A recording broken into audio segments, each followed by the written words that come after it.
Ah, yes. We have returned to do battle yet again. Where were we? We had Adam and Eve kicked out of the Garden of Eden. We had Cain and Abel, two sons of Eve and Adam. And Cain killing Abel. And then we have kind of the genealogy and the lamentations of Cain and his genealogy, or his generations, I should say. And then at the end of the chapter, we have the birth of Seth, which is the third child mentioned of Adam and Eve. And this is where our story continues on from. Genesis 5:1. This is the book, the written record, the history of the generations of the offspring of Adam. When God created man, he created him in the likeness of God. So, couple things here. I guess we should start at the beginning of that sentence. We have the generation, so this is just going to follow the sons, the son's sons, the son's son's son, the son, as well as what was the next attribute? Created man in the likeness. So in the likeness of God, is that like a physical thing, looking like him, hands, fingers, toes, eyes, symmetry, kind of that humanoid look? I mean, it could definitely be that. Maybe it is, maybe it isn't. It could also be attributes as in attributes of character, compassion, empathy, understanding, all the kind of positive things that we attribute to God. It could be more complex and more deep than that. But I don't believe it includes the knowledge of good and evil, for it was created, and the knowledge of good and evil was gained with the consumption of the fruit of the knowledge of good and evil. So the knowledge of good and evil is not, at least I believe it is not, the attribute that makes man like God. It is something more, something beyond that. Anywho, Genesis 5:2. He created them male and female, and blessed them and named them. Both Adam, bracket, man, at the time they were created. So they're both man, as in like human, whatever. That's just how that is. Okay, and now for the rest of this chapter, well, kind of for the most part, it gets into how old people are when they have their children or whatever, and how long they live and all this. And it kind of works out really good that if you plot this all kind of down, you can do the arithmetic and figure out how long of time occurred from creation or the Adam to when the flood occurs. There's a lot of stuff in the Bible as far as with regards to timing, for trying to figure out years and stuff, to kind of have a complete timeline from the beginning of time till the arrival of Jesus, who is the Christ. So that's just kind of what we got going on here. So what are we on? Genesis 5:3. When Adam lived 130 years, he had a son in his own likeness, after his image, and he named him Seth. So there we go. We have the child of Adam. This is the third one, because Cain and Abel didn't really work out. Cain because he's a murderer, and Abel because he died. So, Genesis 5:4. After he had Seth, Adam lived 800 years and had other sons and daughters. So here we go. A whole bunch of other children, a whole bunch of, a greater society, lots of people around. Genesis 5:5. So altogether, Adam lived 930 years and he died. So yeah, he lived a really long time, 930 years. There's no reason not to believe that this was like a standard year in time. Maybe it didn't have quite the same amount of days, 365. Maybe there was a different amount of days before the flood, but either way, a full cycling of seasons and whatever. I mean, people really debate on that, how many days were in a year or whatever, and sometimes it's like 300-day years, but I don't know. There's not really enough to go on there. We just know that he lived an extremely long time. And this was due to the pre-flood conditions, that the earth was much better and people were just generally healthier, and there wasn't as much degradation in the world, and people just kind of, like, this is how long people were like meant to live, right? And things just got a lot worse, and we'll see that later on after the flood, and the lifespans, they really start to reduce. So it is kind of interesting how that works. Genesis 5:6. When Seth was 105 years old, Enosh was born. So So there we go. Seth's 105, so his grandpa's still around. Or sorry, his dad, Adam, was still around. And Enosh's grandpa, Adam, was still around, right? Because he lived 930 years, and Adam was 130 when he gave birth to Seth. So 130 plus 105, he's definitely old. Well, he'd be in the ground many times over in our society, but he would have been still around and kicking. He probably looked the same at this point in time too. Usually people they age to a point, then it kind of slows down, and then they get old, and then they get really old, right? There's this kind of a cycle of life. So Adam probably wasn't feeble his entire 930 years. It was probably only in the latter days when he became feeble. So he could have been an active participant in Enosh, but then again, he had potentially thousands of children, right? So maybe 930 years, maybe not thousands, but hundreds. Well, I guess if you have twins or more than that, triplets or something, you can get up to a pretty big number pretty quick. But hundreds of kids potentially, right? So maybe he was busy with that. I'm sure it was a busy life having that many kids, and if all them had kids as well, I mean potential grandkids, great grandkids, it would have been crazy.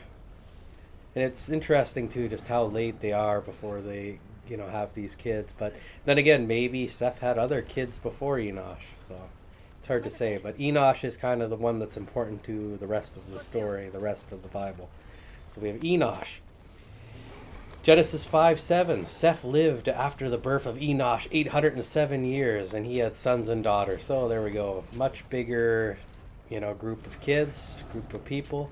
And this one, instead of being the amount of years in total, this one is years after Enosh. So there might be some sort of like symbology or symbolism there in the amount of years and why it decides to record it in a different way. Or we look at Genesis 5:8. So Seth lived 912 years and he died. So there we go. It did the arithmetic for us. Genesis 5:9. When Enosh was 90 years old, Kenan was born to him. There we go. We got Kenan, we got Enosh, 90 years old, having Kenan. Kenan. He was born as Canaan. Genesis 5:10. Enosh lived after the birth of Kenan, 815 years. And he had other sons and daughters. So there we go.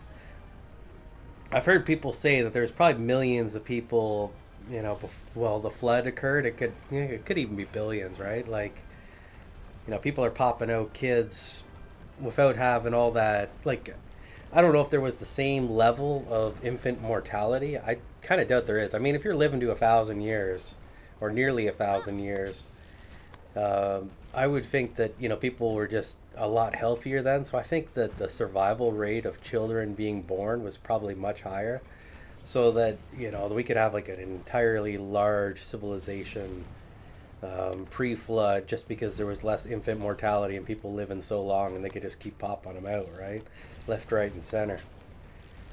Genesis 5:10. Enosh lived after the birth of Kenan 815 years and had other sons and daughters. Yeah, we just read that. Genesis 5:11. So Enosh lived 905 years and he died. Well, there we go. He's dead. And if you were to plot this out, you could see how old each one of them is when their previous generation, the patriarch or whatever, would it be patriarch? I guess it would be, passed away or whatever. And anyway, Genesis 5:12, when Kenan was 70 years old, Mehalasha was born. Okay, there we go. Next generation. It's interesting too. I don't know if this is like a trend, but it looks like the ages of people when they're having their next kid in the next generation or whatever, it looks like that's going down, but whether or not that's a trend or not. And then there's the other part, whether or not Kenan was, the first kid of Enosh or whatever, and maybe it was, maybe it wasn't. Like, it could just be the significant one that is where the genealogy or whatever passes down, and this is just kind of a summary of the last individual on the genealogy and kind of a path as the way up, not necessarily showing the firstborns or whatever, right? Like, as a society, we always have that emphasis on the firstborn. Maybe not so much now as we did 100 years ago or 200 years ago, or pre the new world. Back in the old world, we had more of a significance to the firstborns. So, maybe, we just kind of like, instinctively assign that value, but that's not necessarily the case, right? Because it would make sense that if you had like a target destination of a person that, you trace the genealogy up and you don't necessarily have all the firstborns. And I kind of think that might be the case here rather than it just being the assigned firstborn. It doesn't really say, but this is the genealogy we are given. Genesis 5:13, when Canaan, after he gave birth to Machalach, 840 years. Okay, yeah, we did that one. Genesis 5:14. So Kenyon lived 910 years and he died. So he lived longer than his dad. Whatever. Genesis 5:15, when Machaliah was 65 years old, Jared was born.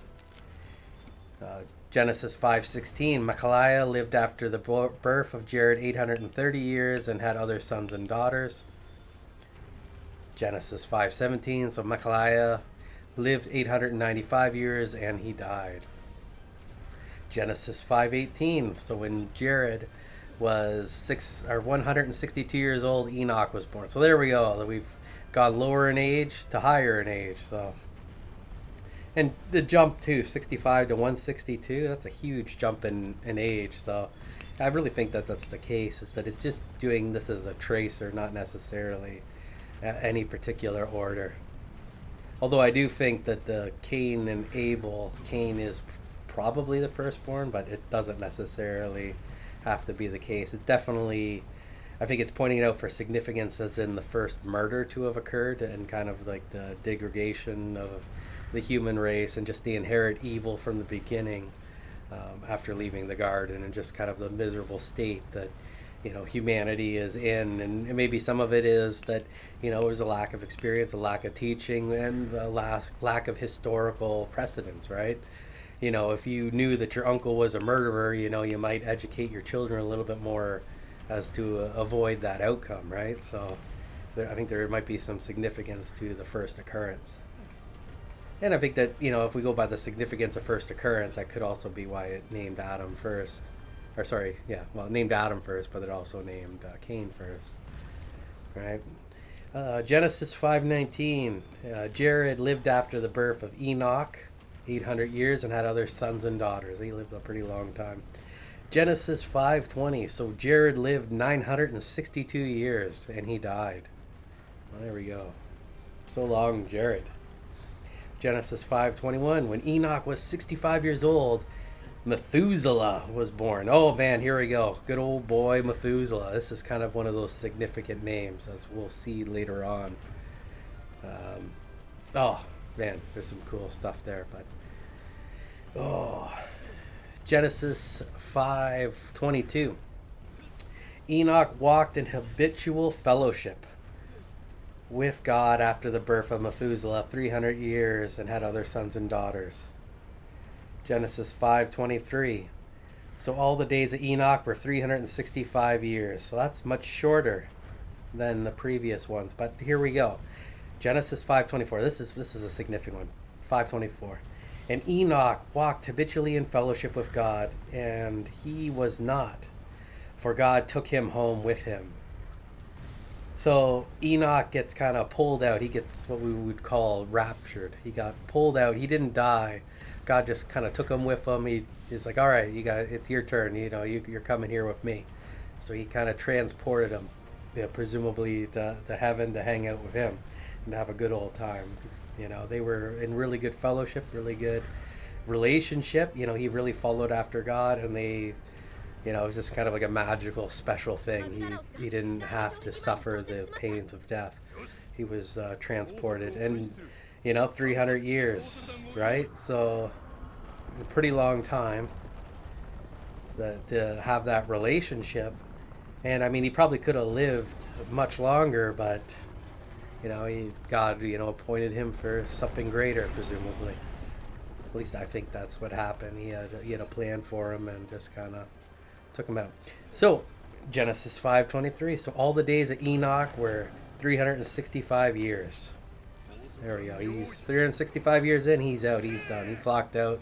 He's retired. Genesis 5:24 and Enoch. Oh, sorry, 5:25.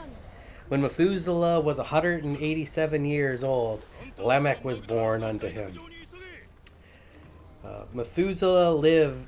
Genesis 5:26. Methuselah lived after the birth of Lamech 782 years and had other sons and daughters. Genesis 5:27. So Methuselah lived 969 years and he died. He didn't quite make it to 1,000, but as we'll look, he is the oldest person to have died in the Bible, which is kind of significant for later on. It kind of sets a pattern that we'll get to see, and I'm just pointing that out for significance now. Genesis 5:28. When Lamech was 182 years old, a son was born. Genesis 5:29. He named him Noah, saying, "This one shall bring us relief and comfort from our work and the grievous toil of our hands due to the ground being cursed by the Lord." There we go. This is kind of like a prophecy right in here that Noah is going to be the one to deliver them from, the wicked world. It's kind of what happens, but things kind of get worse afterwards. But we'll see. We'll see that in due time. Genesis 5:30. And Lamech lived after the birth of Noah 595 years and had other sons and daughters. Genesis 5:31. So he lived all the days of Lamech were 777 years and he died. Genesis 5:32. And Noah lived after Noah was 500 years old. He became the father of Shem, Ham, and Japheth. So these are kind of the three sons of Noah, and they kind of are significant in the next and following sections involving the flood. But we have reached the end of Genesis 5, and oh man, is this starting to get exciting. Nothing more exciting than endless genealogies with different dates and stuff. But the only reason why it's exciting is, when you study the Bible a little bit more and you read a little bit more, you get to kind of see, oh, well, this is where this is going to go, when you kind of know where it's going, and it's kind of like a setup, and it gets really exciting. So stay tuned. We'll keep moving forward in the book of Genesis, and you'll see how crazy and cool this becomes. And until next time, stay awesome.